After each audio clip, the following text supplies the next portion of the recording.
Hello everyone. So my name is Amit Ranjan.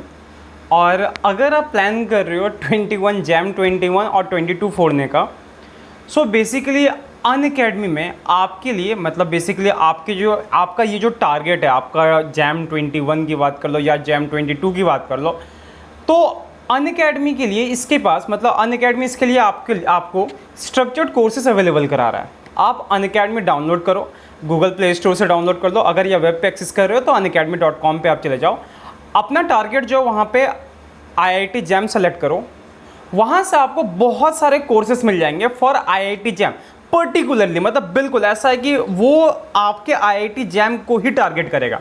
अच्छा, क्या क्या बेनिफिट्स हैं उसके सब्सक्रिप्शन के? सो अगर आप सब्सक्रिप्शन लेते हो, so the benefits are basically कि आपको यहाँ पे क्या होगा, स्ट्रक्चर्ड कोर्सेज चलेंगे। जैसे फॉर एग्जांपल आपके कोर्सेज चलते जैसे क्लासिकल मैकेनिक्स या मैकेनिक्स की बात करें, simply mechanics and properties of matter की बात करें, आपका यूनिट 2 जो है IIT जैम सिलेबस में, सो वो कोर्स पूरा खत्म होगा। ठीक है, हर 3 सेशन के बाद आपको डाउट क्लियरिंग सेशन मिल जाएंगे। उसके बाद जैसे ही कोर्सेज का एक पर्टिकुलर सेक्शन जैसे ही खत्म होता है, उसके बाद आपके लिए क्विजेज जो होंगे वो अवेलेबल करा दिए जाएंगे। ठीक है, तो चूंकि मैं भी अनअकैडमी पे एक एजुकेटर हूं और मेरे ऐसे बहुत सारे एजुकेटर जो हैं आपको अनअकैडमी पे मिल जाएंगे आपके IIT जैम की प्रिपरेशन करवाने के लिए। ठीक है, सो देरी किस बात की, ज्वाइन कीजिए अनअकैडमी प्लस और अपनी तैयारी IIT जैम के लिए शुरू करिए। ठीक है, सो मिलते हैं। अच्छा, इस सेशन में ये जो हमारा सेशन होगा, यहाँ पे हम क्लैपनर के सेंट्रल फोर्स मोशन के कुछ प्रॉब्लम्स को भी सॉल्व करेंगे। ठीक है, तो चलिए शुरू करते हैं। Okay, so hello everyone again. So let us start this session. यहाँ पे हम जो बात करेंगे those are some problems from the book Kleppner. Kleppner के जो एक्सरसाइज हैं चैप्टर 9 जो है उसके एक्सरसाइज के कुछ प्रॉब्लम्स हैं, सो विल डू दैट। ठीक है, चैप्टर 9 के कुछ क्वेश्चंस है। पहला क्वेश्चन जो है, चलो इसको रीड करते हैं, उसके बाद फिर इसको सॉल्व करने की कोशिश करेंगे। देखो आपके पास है क्या, a particle of mass 50 gram moves under an attractive central force of magnitude 4r³। Force जो है वो गिवन है 4r³ dynes. The angular momentum is equal to 1000 gram per centimetre, 1000 gram centimetre square per second. आपसे पूछा find the effective potential, indicate and sketch of the effective potential and the total energy for circular motion. ठीक है, आपको क्या करना है, effective potential और circular motion जो है सर्कुलर मोशन के लिए क्या कंडीशन होगी, तो वो आपको ग्राफ जो है वो ड्रॉ करना है। और अगली जो चीज है that is the radius of particle varies from r0 to 2r0, in that case find the value of r0। तो ये आपके पास क्वेश्चंस हैं। ठीक है, तो चलिए इसको स्टार्ट करते हैं। देखिए आप इस चीज को बस ध्यान रखिएगा, ये चीज हमेशा इसको ना इसकी टैटू बनवा लो आप।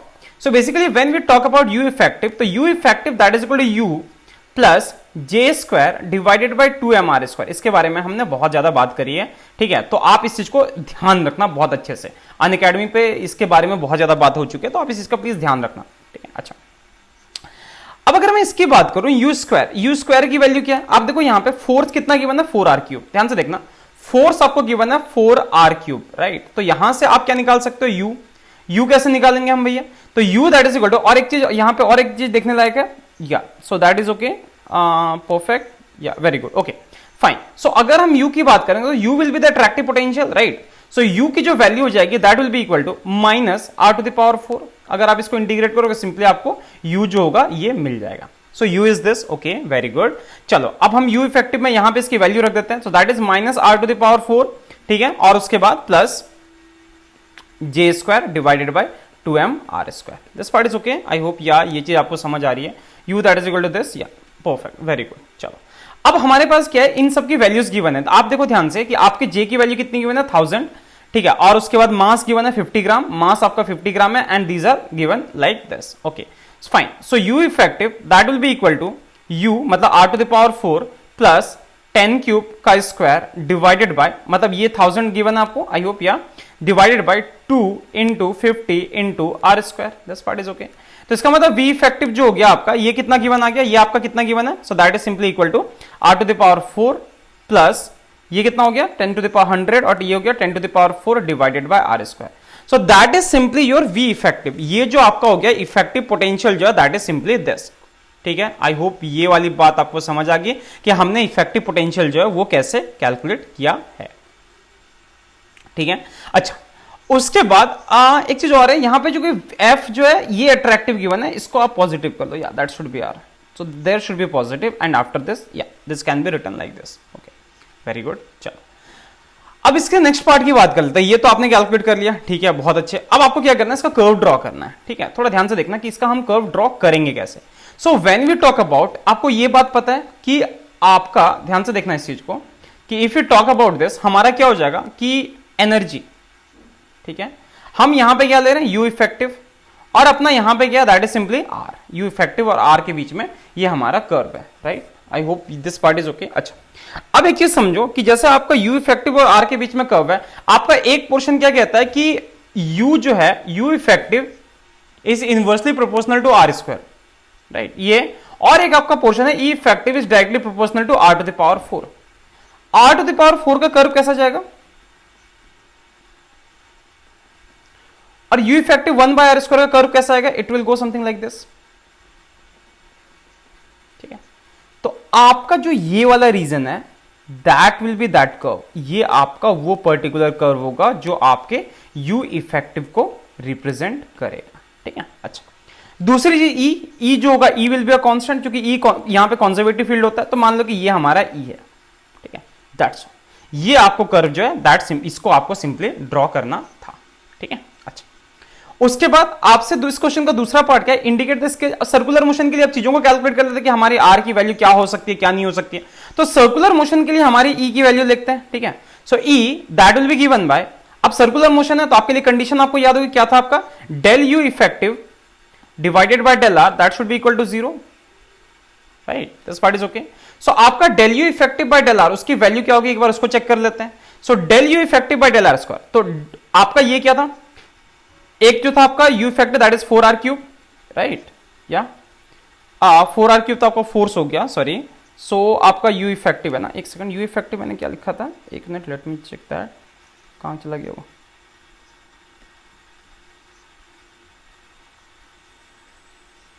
हेलो, चला कहां गया, ओके फाइन। सो एक बार देख लेते हैं, हमारा जो यू इफेक्टिव था that was simply given by 10 by कितना आया था वो, एक बार कोई, हाँ, that was simply r to the power 4 plus 10 to the power 4 divided by r square, yeah good. So अब हमें क्या करना है, D U effective by del R, that should be equal to 0 for equilibrium condition. तो इसकी value क्या हो जाएगी हमारी, that should B given bye, ये कितना हो जाएगा हमारा 4r क्यूब, इसका डिफरेंशिएशन करोगे तो, और इसका डिफरेंशिएशन करोगे तो कितना हो जाएगा, minus 2 into 10 to the power 4 divided by r cube, and that should be equal to 0।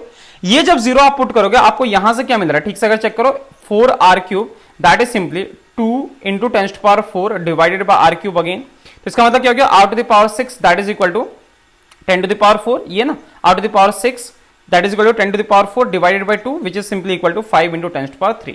तो आपका r जो हो जाएगा दैट विल बी 5 इंटू मतलब 5000 की पावर 1/6। तो that is simply your radius of the circular orbit, ठीक है, वो पार्ट हो गया, ठीक है। अब बढ़ते हैं इसके अगले वाले क्वेश्चन की तरफ, ठीक है। अगला क्वेश्चन इसका क्या कहने की कोशिश कर रहा है उसको समझते हैं, ठीक है। देखो यहां पे इसका जो दूसरा वाला पार्ट है, ये आपका क्या कहने की कोशिश कर रहा है कि आपका बोला क्या कि radius of the particle varies from r0 to 2r0। देखो ध्यान से, इसके लिए आपका वो जो आपने कर्व बनाया था उसकी बहुत ज्यादा जरूरत पड़ेगी। कर्व का एक पोर्शन क्या हो रहा है, ऐसे करके आपका डिक्रीज होता हुआ जा रहा है, राइट, और एक पोर्शन जो है वो आपका ऐसे इंक्रीज होता हुआ जा रहा है। तो आपके लिए जो ई होगा, देखो बाउंडेड रीजन के लिए आपके लिए एक कंडीशन हमेशा आपको याद रखना है, ये आपका यू इफेक्टिव का कर्व है, ठीक है। आपका ई मान लो कि कांस्टेंट है, E is constant, E constant ही होता है। तो देखो आप ध्यान से देखो, आर के लिए दो ऐसी वैल्यू है जहां पे ये इस कर्व को कट कर रहा है। तो आपका बोला यही है कि ये R equal to R naught और 2r0 के बीच में ये ऑसिलेट कर रहा है, क्योंकि ये बाउंडेड है ना, पार्टिकल ऑब्जेक्ट जो इससे बाहर जा नहीं सकता, ठीक है। ये बात आपको समझ आ गई कि ऑब्जेक्ट जो है वो इस वाले रीजन से बाहर जा ही नहीं सकता। अगर नहीं जा सकता, इसका मतलब क्या हो गया कि अब देखो इसके लिए जो आपका ई है एंड इसके लिए जो ई है, दोनों ही केस में ई जो है इक्वल है। ई इक्वल का मतलब क्या हो गया, U effective at R equal to R naught that should be equal to U effective at R equal to 2r0, right. दोनों ही केस में आपकी यू की जो वैल्यू यू इफेक्टिव जो दोनों इक्वल है। अच्छा, इसको जब आप सॉल्व करोगे आपको क्या मिल जाएगा कि r0 की power 4 plus 10 to the power 4 divided by r0 का square that should be equal to 2r0 की to power 4 plus 10 to the power 4 divided by 2r0 का स्क्वायर, राइट। ये बात आपको समझ आ गई। अच्छा, ये चीज अगर समझ आ गई, आप इसको सॉल्व कर सकते हो बहुत आराम से। इसको आप सॉल्व करके देखो कि आप बचेगा क्या। सो जब आप सॉल्व करोगे दिस विल बी 16 और ये आर स्क्वायर है, ये 16 है और ये आर की पावर 4 है, और ऐसे ही इसी तरह। तो इन टर्म्स को जब आप सॉल्व करोगे you will get 15 R naught to the power 4 that is equal to 3/4 of 10 to the power 4 divided by R naught का स्क्वायर। एक बार ठीक से चेक करो तो जरा इसको, ये कितना आ रहा है 4 आ रहा है और ये आर नॉट है 1/4, 1 माइनस 1/4, तो that will be equal to 3/4। इसका मतलब क्या हो गया, R naught to the power 6 ये इधर चला जाएगा, ये जो टर्म है ये इधर आकर जाएगा, R naught to the power 6 that is equal to 3 into 10 to power 4 divided by 4 into 15। इसका मतलब R naught to the power 6 that is equal to 500, इसका मतलब आर नॉट जो होगा that will be 500 to the power 1/6, right. So this will be the right answer, ठीक। ये question हो गया। अब बढ़ते हैं इससे रिलेटेड एक दूसरे क्वेश्चन की तरफ, कि वो दूसरा क्वेश्चन जो आपका क्या कहने की कोशिश कर रहा है। तो मैं उस पर बहुत ज्यादा डिटेल में नहीं जाऊंगा, बट क्योंकि ये क्वेश्चन जो आपने बहुत बार कर रखा है कि एन की कौन सी वैल्यूज के लिए ये जो होगा what is the value of circular, इससे मतलब सर्कुलर जो होना चाहिए उसके लिए क्या कंडीशन है, बस वही काम करना आपको। क्या करना है यहाँ पे, यू इफेक्टिव कैलकुलेट करो। U effective that is simply equal to मतलब minus a by R to the power n और उसका plus b by R square, right. बस ये कैलकुलेट कर दो, b बाय आर स्क्वायर मतलब b नहीं लिखना है इसको, b that is equal to L square over 2 mu.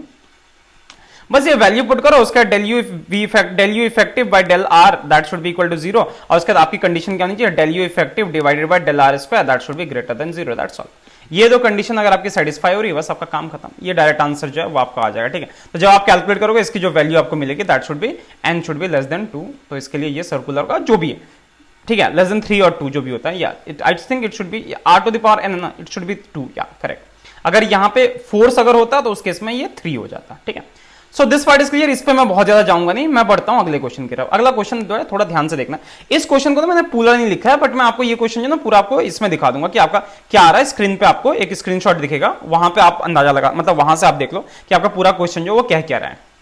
देखो यहां पे है क्या कि for circular orbit of mass m in its circular motion about Earth the radius of the orbit R naught and mass जो है वो m ही given है, ठीक है। सैटेलाइट का मास वगैरह ये सारी चीजें जो वो आपको गिवन है।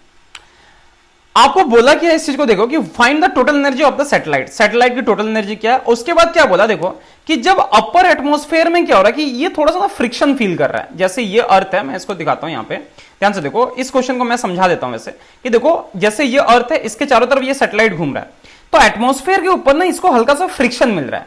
So because of that friction इसका रेडियस जो है धीरे धीरे डिक्रीज हो रहा है, ठीक है, धीरे धीरे इसका रेडियस जो है वो डिक्रीज हो रहा है।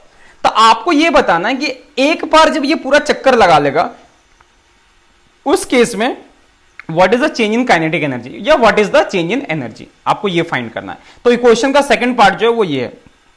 थर्ड पार्ट जो है find the approximate change in kinetic energy पर रेवोल्यूशन, सॉरी ये थर्ड क्वेश्चन है। सेकंड क्वेश्चन जो है वो थोड़ा सा इससे हट के है।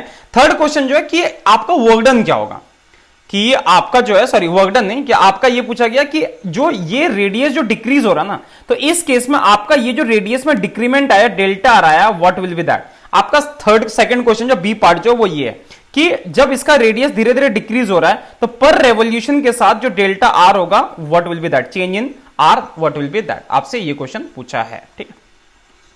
तो चलिए इसको सॉल्व करना स्टार्ट करते हैं। देखो सबसे पहली चीज आपको ये ध्यान रखनी होगी कि अगर आपका सर्कुलर ऑर्बिट है उस केस में फोर्स एक ही लगता है, that is equal to G M M over R square R क्या, right.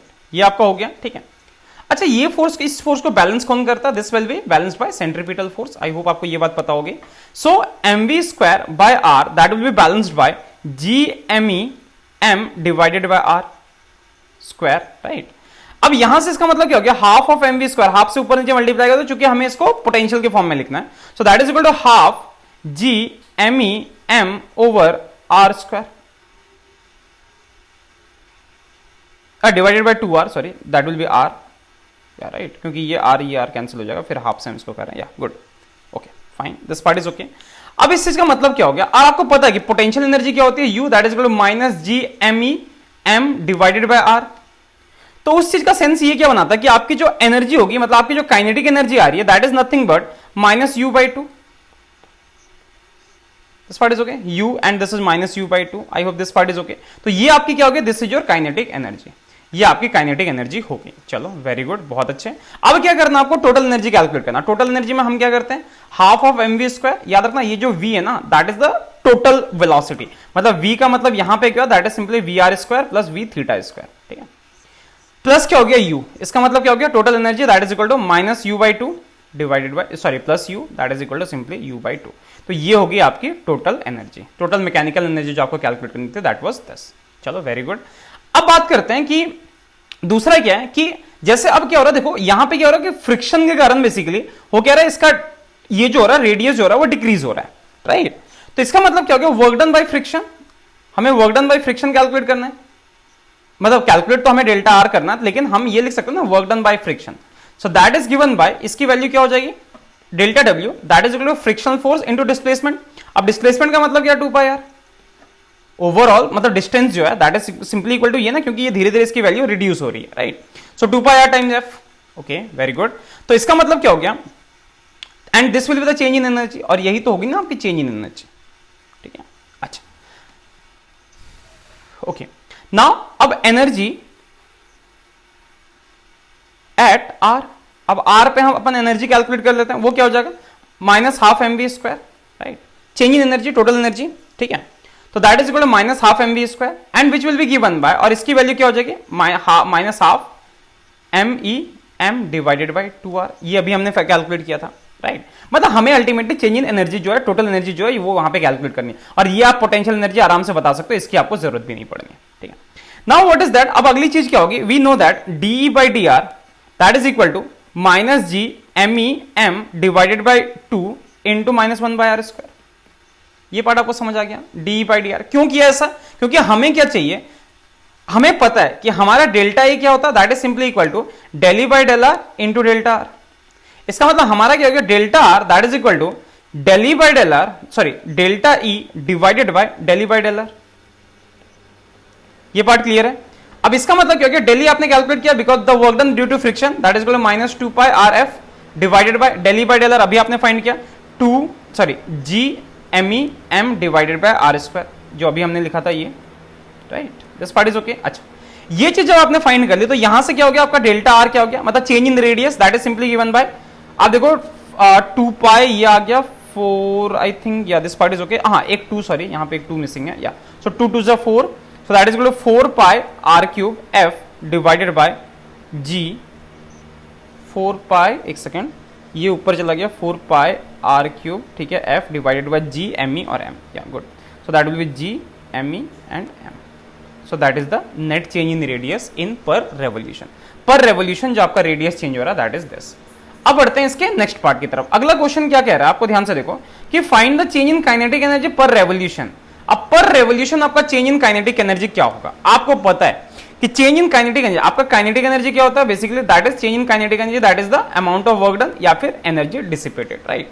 So delta K this will be positive, delta के that will be positive of 2 pi R F, और ये अभी आपने फाइंड किया था, राइट, ये तो अभी आपने फाइंड किया था ना। तो इसका देखो डेल्टा के that is equal to this, यही तो आपका आंसर हो गया ना, right, F into sorry 2 pi R into F. तो इसको सीधा आप आंसर कर दो, आपका सोल्यूशन जो होगा वो यहीं से आ जाएगा, ठीक है, ओके फाइन।